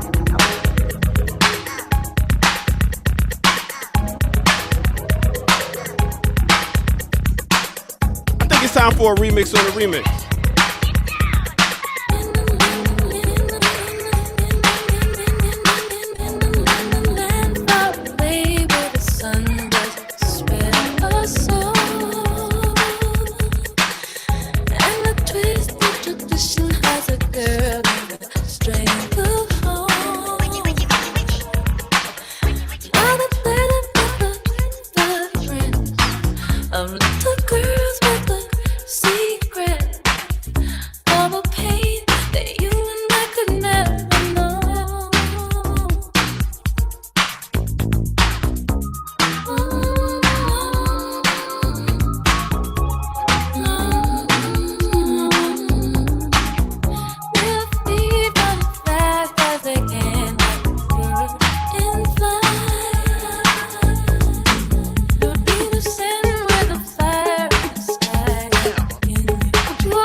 Yeah. All right, let me take you to a time and place. Let me take you back to 1984 with the name of the group, Nucleus. Name of the album, Jam on Revenge, and the name of the song is Jam on It. Mixed with a little bit of 2004, we're talking about Emile LaRue with her album Brave Bird, and the name of that song is Brave Bird. Once again, make sure y'all hit that like button, subscribe if you're new to the channel, go to patreon.com, become a member over there, get footage that's rare, and go to our website and donate, blkliberationmedia.org. We are demonetized, so that would very much help us out. And if you're going to be over there in Patreon, guess what? You can go check out this mix right here called The Movement. Yes, a nice little mix to help you go and get your house and whatever right, your little workout music, so go check that out also. All right. Patreon members, big up to y'all. With that said, let's get back to the Remix Morning crew. Now we do. I'll get ready to learn. Cause Cosmo's taking his turn to burn. Take a seat and no energy, then the ANFO and the freak, the add a funk and beat a little what you see. It's Cosmo G, yeah, baby, that's me, that's me, that's me. All right, and RIP to Pow Wow from Soul Sonic Force. Oh no. Just lost another one. So Sonic Force, now I'm getting. Pow I don't like your house music Wow. mix. I don't like your house music mix. Let me just say that clearly. I don't like it. Stop doing it. Yeah. I bet your lady like it. Oh, I mean, ladies like that type of music, like a nice little house vibe. It's not thug like you like your music. You know what I mean? So it was no disrespect. come out. What type of mug do you have? I like mugs. Oh, today I have a Freedom mug. Freedom mug. There's Okay, Freedom, I have a. What you got? CS. I am Black History. Yeah, it's a Coppin State University. Oh, Okay. I got like 12 C&B mugs. If anybody want any, I'll bring some. You know, CNB. That's your Community school? Movement Builders, my organization. I got like 35 of those. Like, you know, Oh, talk that shit about Community Movement Builders while you. we got little mugs. We got we got the conference coming up. Yes. Okay. We got 9 chapters. We got a farm. You know what I'm saying? We got like 7-8 properties across the country. We're doing community organizing out of in the Black neighborhoods, in Black communities. So you know what I'm saying? When is the conference? What's the date? The conference is May 30th, 31st, and June 1st. It is in Indianapolis. It is the National Black Radical Organizing Conference. We want folks to come out, Black folks, to come out, to participate, to organize. We're gonna meet with our allies at another point, to organize. We did it 2 years ago here in Atlanta. We had approximately 300 people come. It is co-sponsored this year by Black Alliance for Peace, Black Men Build, obviously Community Movement Builders, Cooperation Jackson, Malcolm X Grassroots Movement, and a couple of other organizations. So we are, really it's it's a planning conference to talk a little bit about what our situation is and what is, to use Brother Lennon, what is to be done. What is to be done? How do we fight back in this time period? Here, Doctor, I'm glad you asked him to shout that out. I'm interested in checking out the conference. Yeah, it's gonna be pretty dope. I believe me and Kim Brown are gonna be doing a classical breakdown. Our Thursday 11 a.m. show. We'll be bringing it there live. Kim, what does that look? I don't like what. Is this now? I'm questioning like if the ear doctor telling Kim the truth. wanted it to happen. I thought Kim was a fan of this happening. I'm a huge fan of this because I'm listening to you outline what the goals and stated missions of the conference are. I'm like, where do I fit into any of this? So classical breakdown. There we go. There it is. You are part of the resistance. What do you do? We're gonna have conversations about media. Mental health. We're the mental health break. All that kind of stuff. Yeah, these revolutionaries and activists, they need a mental health break, and that's what we are there for. To give them that's what ear doctor's there for. So what you were there there? for other purposes also. What is we ear doctor? Yeah, that too. Mental health, music, comic relief. That's what we do. If y'all haven't watched Classical Breakdown, which we'll be doing Earth, Wind, and Fire next week, we taking this week off. You know what I'm saying? You gave me something to put up, which I have not done, of course, on Patreon, but I'll do it today. What was it? Yeah. What was like it was the 1985 or one of those years we did. What it got banned? Yeah, it got took down from YouTube. So, but yeah, that's what we're here for. To educate people with some music and also have a little good time. You know what I'm saying? Y'all need to laugh sometimes. Stop being so mad at the goddamn world. I know it's crazy, but that's you gotta cry, you gotta laugh. These revolutionaries, they seem very balanced. I think Kamau has a great sense of humor. Yeah, I do, but that's not most organizers. Exactly. That's not most organizers. No. A bunch of weirdos that don't know how to have a regular conversation. Yes. For real. Bruh, I'm there. I be doing the audio of these things, and they start talking. You be like, yeah, but with the black crime rate, I'll be like, come on, man. We talk about cartoons right now. I don't know what meetings you at. I'm not that deep. I'm not going to say that. But the weirdos thing, I will stand by you on that one for different reasons. But I'm like, yeah. So like different weird conference.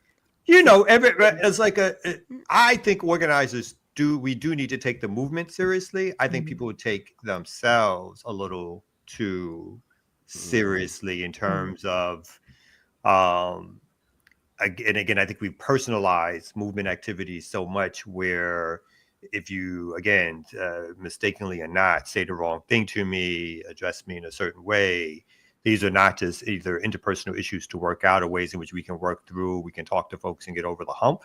These are now ways in which people use to, at least in my estimation, present themselves as people who are providing leadership, people who know all, people who are not giving any, they're not giving any room for what you would say is sort of like a corrective politics or procedures. And so I do think too much of that, it's not, it's obviously it's always happened in movement circles, particularly the left that likes to argue around ideology to the point of a circular firing squad as the right mobilizes continuously, right? So I do think those things are happening in movement. Ain't nobody talking about, black crime in my movement circles around it. But think about it. When we talk about all these different intellectuals that get together, they just want to debate on who's right, who's wrong. But then you throw on a certain song and they like, oh, we can unite. We can agree with that on this. too. You know what I'm saying? Too. Yeah. So that music is the universal uniter. So that's what I'll just say. Speaking of music, can we do? You want to stay up for this one? So yeah, this ain't a real story. You like but that, it's Kim? a story. Universal uniter. I did. Yeah, I did that. Hey, and I was looking up laudatory. Laudatory? Is that what you said earlier, Kamal? Laudatory. Laudatory. Yeah, not a combination of laundry and something else you were saying. I don't know. That's a big word. Go ahead. What were you saying, Kamal? So, apparently Shaka Khan is about to release unheard collaborations that she did with Prince. Oh. Hey. And I assumed that, she was sober at the time. Shaka Khan has revealed that she set to release a series of songs she made with Prince before his death. In 1984, Khan had a huge hit with the cover of Prince's track, I Feel For You, which gave her career a renewed lease on life. Yes, it did. Yes, it did. In the late 1990s, Khan signed to Prince's NPG Records, and the pair also set out on co-headline tour together. It says now in an interview, Khan reflected on performing with Prince, yada, yada, yada. When the music coming out, B? She compared Prince to, I agree, to Miles Davis.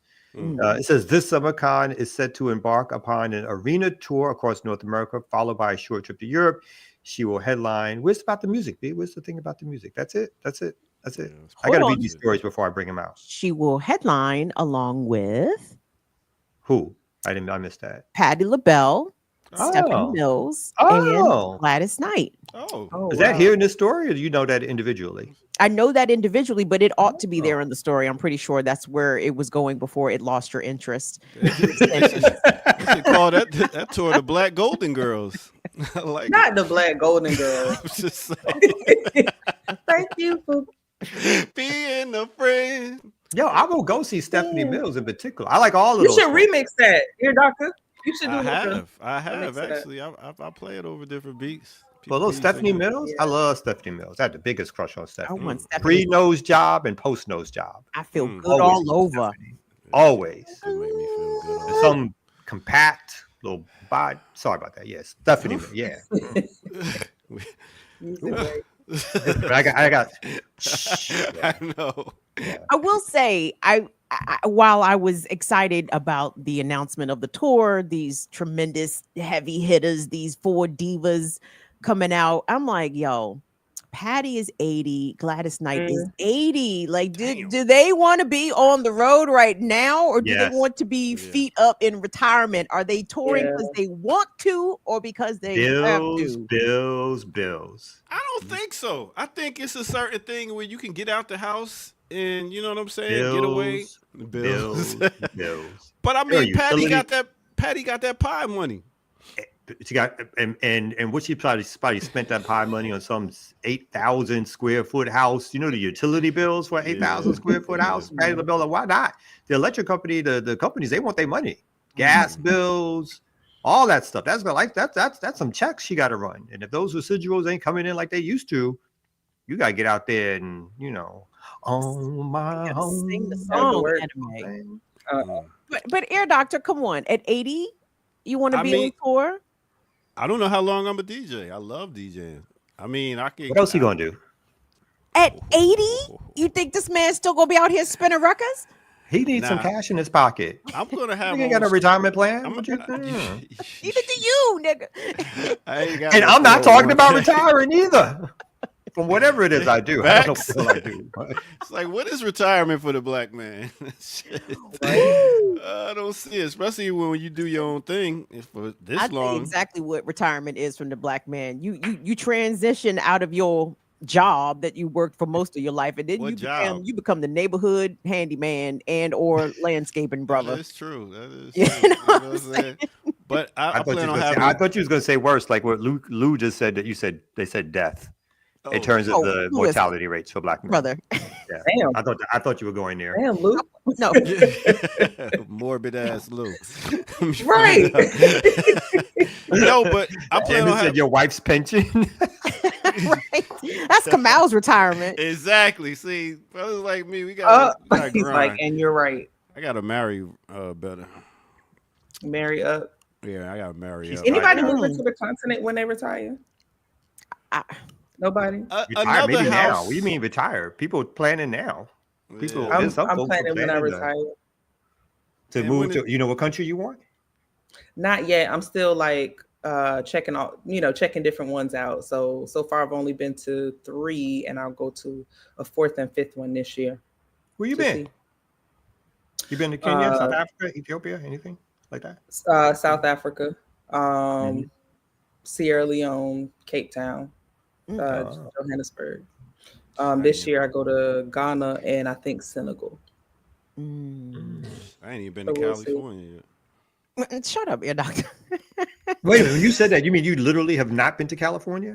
No, I don't get to travel, man. I've had 2 jobs in my life. I've always worked for myself. I don't got time to go spending money. You had more than 2 jobs. You mean 2 jobs at the same time? If you work for yourself, you have more time to travel because you're not restricted. You got less money to travel because you don't got no benefits. You got to work for your check every time. You got to work. In his job, his clients, they need instant satisfaction. If you know what I mean. Like if he takes a week off, he'll find somebody else to supply that need. I'm just saying. Listen, I'm glad the children are in school right now. Oh, they can learn something. It's not a program for children. But look, he talking to his kids now. Like, go back in the other room. It's not for you. They on spring break, ain't they? You should get some clients on the West Coast so that you could travel. That's what exactly what I was about to say. West Coasters. We got a West Coast contingent as part of the remixers, y'all. Y'all need to be booking the ear doctor for your gigs for your 50th birthday. I got party. booked in Knoxville, Tennessee, from one of our nigga. That listeners. Is not California. I know. Nowhere, not even close. A far cry. I could drive there in 3 hours. A far cry. Ear doctor, where do you live? Atlanta, ATL. Oh, okay. Me and Kamal, we out here in ATL in these streets. See, there you go. You always take it too far, man. No, I'm just saying. We live in the same city. Far. We've dined together. I'm out of here. He does. He just make me feel uncomfortable. Kamal, when was the last time you stopped by ear doctors to pick him up to go somewhere? Never. I know. Nigga don't fuck with me, man. Come on, just playing. Come on. I know him though, but I know him. He's my brother. I bogarted into his birthday one time. I was just like, "Oh, where are you having a party? I'm coming." Yeah. Ain't that some shit? Wow. Like I'm having my 50th birthday party this year, and I was like, I'll invite. You should invite me, son. Come on now. Yeah, I will. I'm not coming, but you should invite me. I believe it. I'll invite Kim. I know she'll come. I will come, ear doctor. Okay. I will make it a point. Would you invite all of the remix? No, all of the? No. Okay. Okay. I shouldn't have asked that on air. Actually, you see, I didn't even invite you. I mean, I should have waited because that's not okay. I thought you was gonna be like, of course. No, not everybody can come. No, I mean, you got to play a big part. I invite Jared. You got to play a big part in this 50 years that put me on this earth. So I hear that. So I definitely should be getting an invite, son. Yeah, I mean, shit, we've been rocking out for at least 7 years, man. Yeah, you crazy? 7 years of podcasting and seeing each other every week. Every week. So now you gonna go if he invites you now? I might. It just depends. My mood, I'll send an invite till we get. Old man, I'll send an invite till we get. That's right. She might. Yeah. I mean, if you make me breakfast again, I'll come. Just leave them damn kids, man. No kids. What do you mean no kids? Jackass. All right. You have nice kids, Kamal. I think your kids are nice. They are nice around other people. You know how kids are. You want it to count. That, I mean, I feel like that's when it counts. I agree with that. That's why they get a lot of breaks because everybody keeps telling me how well behaved they are. And I was like, what, these bastards? These little motherfuckers? Right. Like I'm always catching them up to something. I was like, Jesus Christ, where did I go wrong? Kind of thing. Mm-hmm. But they're good with the public facing. You know what I mean? Like they're good public facing kids. So I think they learned that from you. You know what I'm saying? Because I've complimented you. Do an amazing job of not embarrassing your wife in public, and that's hard to do. I think for husbands, as I'm discovering, like it's hard for men not to embarrass their partners in public. You have not embarrassed your wife. Come out in the 4 years I've known you. I'm like, I've never been like you that. don't think that. Dang. That's not what I was just about to say, what would she say? No, yeah. I mean, I barely go anywhere these days, so it's not, so she doesn't have to worry about that anymore. She don't let you out the house. Yeah. So, are you married, Rasheen? I'm not. You're not? Okay. I'm divorced. Oh, happily so? Free. Yeah, and he's a good dude. I had a good time. You know what I mean? He had a good time. We loved each other. Let's talk relations. Learned a lot from Oh each my God. other, and then drove each other a little crazy. And then it was time to be like, okay. How many years? How many years, may I ask? She froze right when I asked. We were Don't married freeze. 10 years. Not long. 10 Oh, You said 10? right. We were married 10 years. Yeah, not long at all. Okay. Oh, that's not bad. No, these days, 10 years is like 25. Yeah, is it? Oh, yeah. It's like one of those things. If you married for like 10 years, that's like back in the day doing 25. That's See, a in this, 25-year bid. I feel like in the South, like people be together forever. But that's You know back what I in the mean? day. That's back in Well, the day. that's, I mean, now, like my brother has a girlfriend that he's had for, I mean, they're married now, but that was his girlfriend for 16 years. It's like, But are they together? You know, back in the day, where like dudes would have two families. You know what I mean? Like they would be like, you can't do that no more because of the internet, of course. But like, you know, it was back in the day. They walk. Who did this joke? I think it was like Dave Chappelle or Chris Rock. Was like, you know, then they leave the house, go like 6 blocks down, they got another. And they have another family. Yeah, and there's no internet, so you know, so nobody knew what the hell. Nobody knew. I think relationships have their time. You know what I mean? Yeah. Like, you can be with somebody for a certain amount, and then you might outgrow them, or you might outgrow the relationship. But you still got love for the person. But it's like we're not on the same page anymore. Let's just enjoy the rest of our lives together. I like when people say that term, outgrow. Yeah, you can, because I know it sounds graceful. It just sounds very graceful. Some people have that kind of parting with their parents. Yeah. You know, mom and dad, we've outgrown this relationship. Exactly. Not your kid anymore. You started getting on my nerve. You started getting on my nerve, and we just shit. I love the concept of no contact. Like if you look on TikTok, especially on social media, you hear these millennials and younger talk about going no contact with their parents, no contact with their family. I'm like, oh, I just thought we just call that, we don't speak to them niggas no more. But it's like, no contact. No contact, like like a falling out. Yes. Okay. And people are with intention going no contact with their parents. In some cases, Gen X parents are intentionally going no contact with their children, particularly their adult children. It's the people is out here down bad. Like our relationship dynamics, you know, intrafamilial and all that is way out of whack. Things I people can't imagine. Like I have a 17-year-old. mm-hmm. I can't imagine. Don't freeze. Too much long period of time of no contact. Oh, I froze again. See, that's a sign. I need to be out. I can't imagine going more than like a year without contact with my kid, even if I'm like annoyed with her. And one of the things I feel like I had to learn is the difference between loving your children and loving their choices. And she's made some choices that I wouldn't have made for her. And I'm sure I've done the same.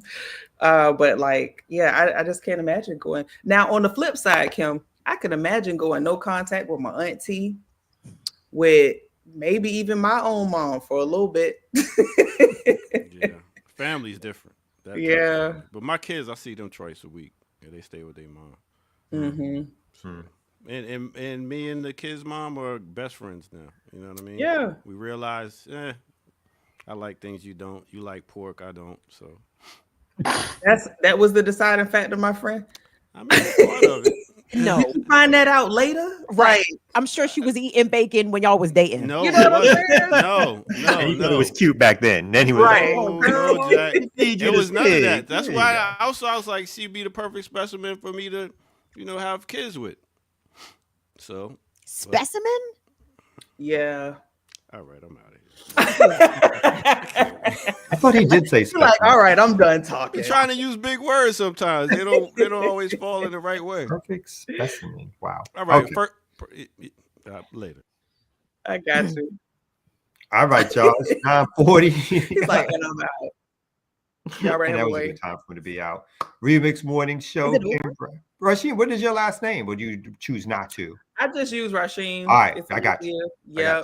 And it's been like a super blast. I hope to see y'all again next Tuesday. I'm gonna roll off. Yeah. What's going? I didn't know it was an option. I thought it was like a down, and like the papers have been signed like every Tuesday. Wow. Oh, good. Listen. Yeah. No, this has worked out perfectly. Okay. Cool. No, every Tuesday. In fact, when your Wednesdays open up, let's keep. Let us know how many days a week y'all get real international politics, and I don't really know enough to talk intelligently on international politics. So then come back on Thursdays. Tuesdays and Thursdays can be your days. Tuesday, you got to girl, please. Let's do it. All Let's do praises it. do. All praises do. All right, y'all. Peace. No, where you going? Is she out? I gotta roll out real quick. Oh, Yeah. what you gotta do? You don't have to answer that now. come out, ain't your boss. Wait a minute, what's going on here? But for real, Who nobody gave us the note that you were leaving at 9:40? That's what we doing. I put I have to go pick up something. Oh, something. A package? The doctor knows all about it. I gotta go pick up a package. Right. Y'all play my business all out here in the interweb. Y'all know they tracking me already. Right. No doubt. Have a good one, yo. Thanks for rocking out. Thank with you. us Thank you so much. All right. Peace out. No problem. That's the way. All right. Of So the world. that's your surprise, everybody. Bam. Hey, that was a good surprise. I'll take it. Yeah, excellent surprise. Another host with the most. They can like get down with some news and talk about some things. So that's what we need. That's what we need. Going back to my And she did not come out the chat. No, she didn't come out the chat. Oh, I mean that as an insult to the chat. Oh, yeah. Okay. They First refused of all, to come online. we have mined some gems out of the chat, so I'm not going to sit here and let you disrespect the chat. Who mined out the chat? Please don't say her name. Oh, you said who? There's some great people in the chat. Don't get me wrong, but they have not come on as regular host. I'm saying that was my mark. LJ is out the chat. LJ's out the chat. Rakita is out the chat. Who's Rakita? Ricky Ryan. Is Ricky really out the chat? Yeah, so yes. she was the chatty patty. She's a chat all-star and chat OG. Ricky came out the chat. I'm still gonna say Renee came out the chat. Okay, I don't care what Kamal say. I don't know where she came from. Is Ricky out the chat? I don't know. I didn't think about Ricky like that. I'm still trying to get Elon. Where's Elon at today? I don't understand. Come on, you got that government job. So She's probably doing some tour, something like that. Yeah, I mean, Dr. Jared Ball has brought us Kim Brown. Dr. Jared Ball. Is that how you got on Kim? Was through Jared? Yes, that is correct. That's correct. And I didn't know Jared. I didn't know none of y'all's. I had not remembered having interviewed Kamal twice. I know, like neither of us remember that. I was like, what? Like, oh shit, they're gonna come out and me in the same. When did that happen? Neither of us. I was like, what? Oh, Jared has done so. I mean, all praises due to Jared. Yeah, big up to JB. You know what I'm saying? Yeah. Talent. He got the eye and the ear for the talent. You know he does. He does. And he recognizes great writing, as I was mentioning earlier, where he basically said on his Monday show that my essay was the best essay in the book. And he said his favorite podcast was the podcast we was doing 7 years ago. Oh, that's right. He did. He did like Renegade. That's right. That's right. True. So all praises. He's a smart brother. He's a smart brother. The Barry Gordy of this shit? What are we saying? I think he is the Barry Gordy of this shit. I think we don't give him a clip, but he is the Barry Gordy of this shit. Yeah. Did you guys know, random, unrelated to anything we're discussing, Barry Gordy and Jimmy Carter are fucking cousins? Did y'all know that? Like actual blood relatives? No. Yes. I've never heard that before. Yes. Not through like the slavery and rape and all that. Oh, yes. But yes, but they are related. They are literally like two niggas away. 2-3 niggas I need away. that story. We need that story. Was that a newspaper story article or something like that? Or no, it was kind of came out after Jimmy Carter passed away. And it was kind of a blip. It was, but Jimmy Carter's, I think, grandfather fathered a black child that is related to Barry Gordy. Now that black child, I think, is Barry Gordy's grandfather. So they're like third cousins, second cousins, crazy. They are second half cousins. Says Barry Gordy was let me see. Jimmy Carter's mother's maiden name is Gordy. Son of James Thomas Gordy, a white farmer, and a female slave in Georgia. I'm reading this off the internet, so y'all excuse the language. A female slave in Georgia. This James Thomas Gordy was also by his wife Harriet Emily Helms, the great grandmother of Jimmy Carter, the 39th president, making them the second half cousins. Wow! Isn't that something? Through rape. Yes, of course. You're right. How else are we related to white people? Pretty That's much. a I man. was like, damn, who you done snuck in the quarters with somebody? How else are we related to white folks? That's not how the story is relayed. The one line, though, it's not relayed that way. As a female slave, so that's how it was relayed in the story I just saw. Yes. Wow. Anyway, that's just a nougat of knowledge that nobody needed, but you got it anyway. So there you go. All right, we got any more news, or y'all want? Yep. No, we got. Okay. Oh, we can do one or two more story. One storm. You got a little bit of time, or we can Yes, we bullshit the do. time away, whatever y'all choose. No, let's do a story. All right. So I got a story on. I'll give you three choices. China hits break on TikTok. Jamie Dimon speaking about what we were speaking about before in terms of the CEOs hesitating or hedging their bets, I should say, against Trump. And one on Iran and the United States doing nuclear talks. Any preference? Okay, I'll choose one. Those stories. Yes, those are the stories I have. I want to have a conversation with the chat. Okay. Let's figure out who's bougie, who ain't bougie in here. So Kamal, when you saw the story in the news last week, and I guess maybe this morning, yesterday, whatever, about the stock market in free fall, what was your reaction? Yay! To me, it all points towards the. Again, it's like one of those things. I'm sitting there looking at getting some popcorn, thinking, how does this hurt empire? How does this hurt mass wealth? How does this mess up the fortunes of corporations? So usually, even though I know again that folks in their pension plans have stock options and so forth, even if they don't own directly, my usual reaction to the news like that is great. Does this mean anything long term in terms of the free fall of capitalist economy? Does it mean anything in terms of the loss of wealth of rich people? So that's usually my line of thought on that stuff. Spoken like a man that has nothing invested in the market, and that is me also. I don't have a quota in nothing, dog. So, but my mama's a retiree, right? And she does have a little thing, and we're not rich people. Like if somebody's portfolio takes a 4-figure hit, that hurts, right? Because that's not coming back. You know what I'm saying? We're not in positions to be losing 4 figures, let alone anything greater than that. So because I too get a little excited when I see the stock market fall, but then I hear our people who, I guess, and no disrespect to anybody that has an IRA or 401k, this is not personal, but we kind of tying into themes that are echoed on this platform, we get sucked into that financial literacy stuff real easy. You know what I'm saying? Oh, you got a job, they're going to match your 401k. Oh, you got to do that because you got to invest in the market and da.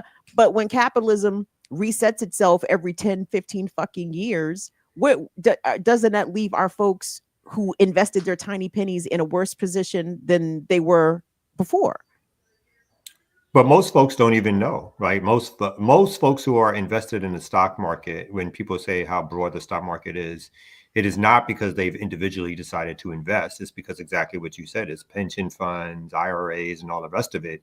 And so there's a corporate entity behind it that's doing the planning to make sure that the pension stays steady or slightly grows, or the IRAs, whatever it is, through so-called safe investments in the stock market. So it has nothing to do with individuals who, again, how we get caught up into this trap of thinking that we are players in this game. We're not overtly players in the game, but we are, as everybody else is, which again, why even us as radicals, like we look at the world in a certain way in terms of the empire, but our people are part of, interspersed into American commerce and economy fully. And so, yes, when America starts to go down, our economic fortunes are tied. And so we also will suffer, right? But it's not through personal investment, even though people like to talk that trash, like, oh, they got money. It's like, you don't even know what you got invested in the stock market. But yes, it impacts people's 401ks and everything else or whatever.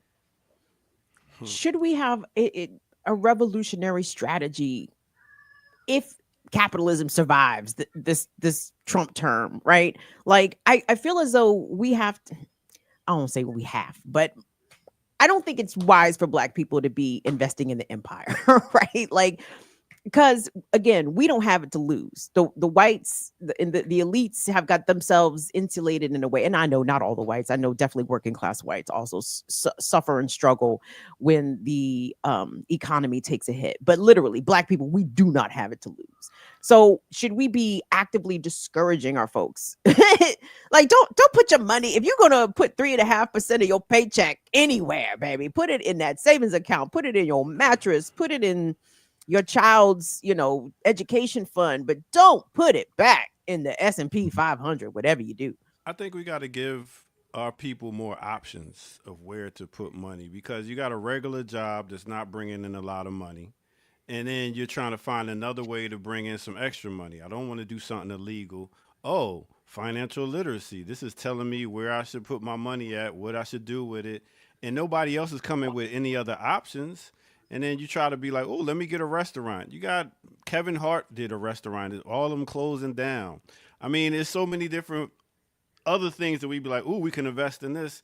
And they never work out. So we got to give more options of where we can put our money, how it's going to grow in certain ways.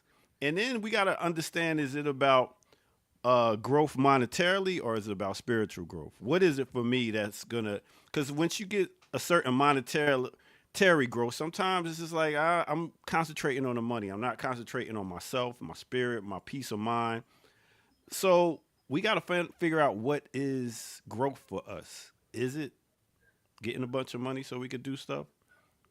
Or Actually, I'm not too far off from where you're at to be like, so I, in direct answer to Kim's question, I do think before we start telling people, one of the things around just telling people to stop doing this or stop doing that is, if we're not coming up with the alternatives that people should be doing, that can in some ways be done in some mass way or be models that other people can duplicate, then we're basically just, yelling at people. You know what I mean? We're not talking to them anymore. We're just yelling at them. And people are like, whatever crazy person, you know what I mean? Like whatever the system is, it's set up, they see it, it touches them. It's meant to include them in certain ways. And it's meant to make them think that they can get further if they do ABC, even if that's not true, right? That's what propaganda is.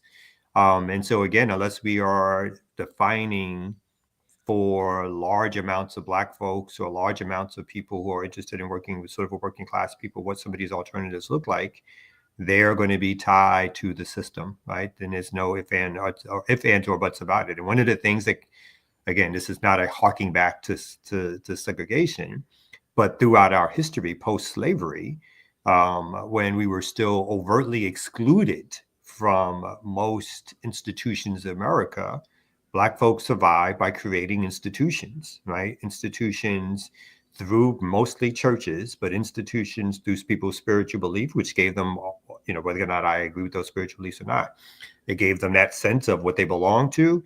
And it also had insurance, and it had death insurance, and it had life insurance.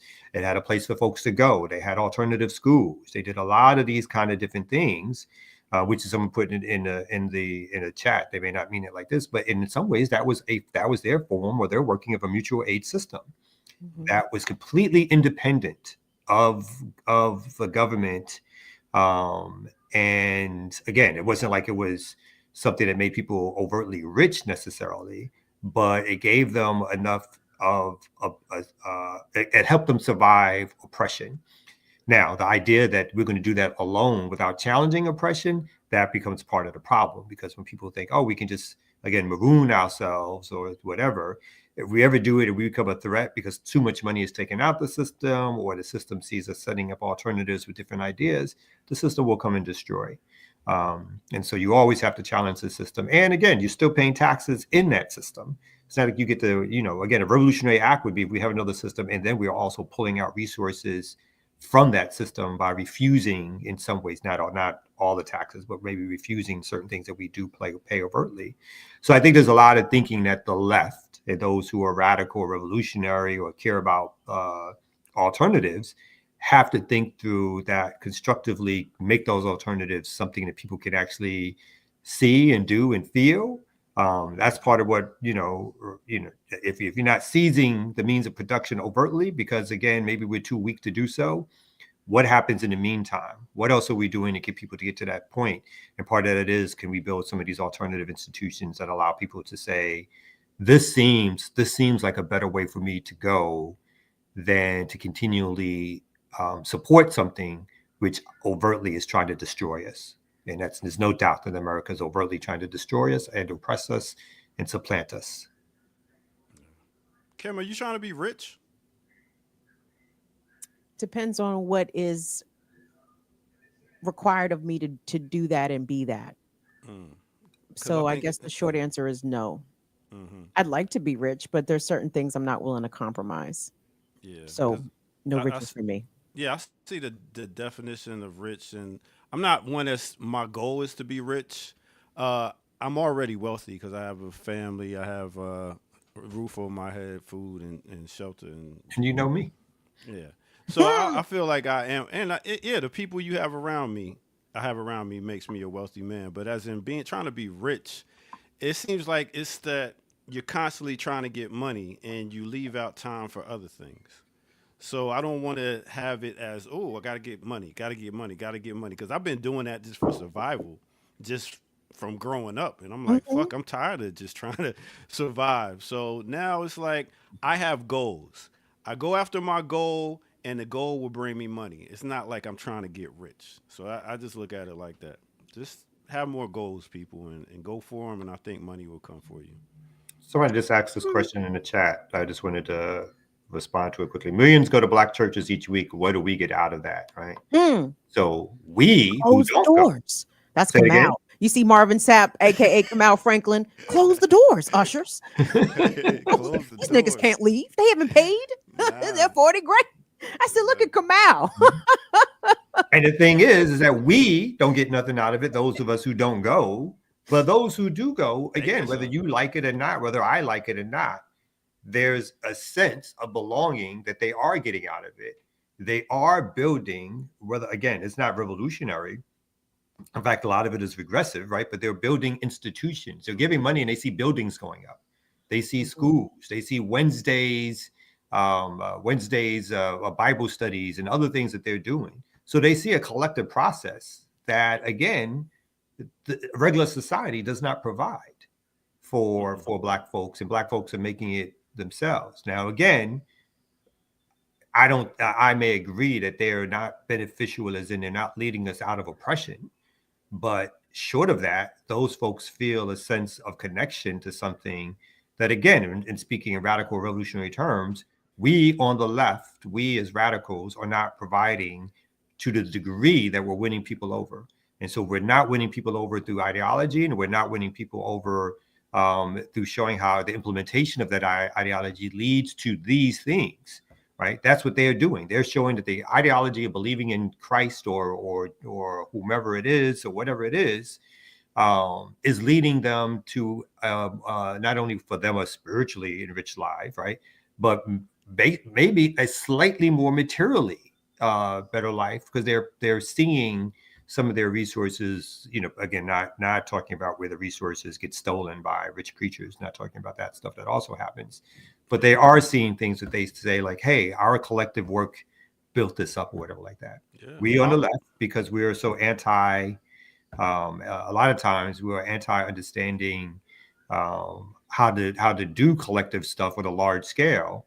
We don't provide those same outlets for people. And again, we are the poor, we are the, we are the intellectually poor for it. And our movement suffers because we can't figure that stuff out. So we have to, I think part of any revolutionary strategy, particularly in the United States, this may not be in some other places, but I feel like with the way the United States operates as the advanced capitalist country, with such a stronghold over weaponry and the use of violence, we are not going to just walk up and overthrow a government entity overnight. There's some things that we have to do that the left refuses, the Black left included, even when history tells us or shows us that the biggest left Black movements or the biggest radical Black movements all had institution building as a part of their work. We're talking about the UNIA, the Panthers, Nation of Islam, to a degree, SNCC, all had institution building as a part of their work. We don't do it, and we suffer for it. All right. On that note, we about 2 minutes after 10.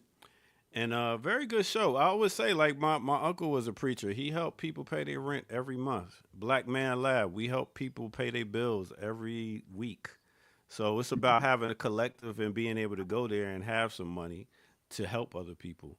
So some preachers do it, some preachers don't. So I ain't gonna down all these churches. They at least got a congregation, and they got people feeling Not better. all of them. I mean, but just a church is just like a nonprofit, right? Some of them are good, some of them are not so good, right? Like some of them have quality leadership, some don't. Yes, Some are larceny hearted, as my mother would say, and some are genuinely altruistic and want to look out for the needs of the whole. So we just have to discern who is who and call them out. You all gotta look out for the whole. All right, we're gonna get up out of here, y'all. Phrasing.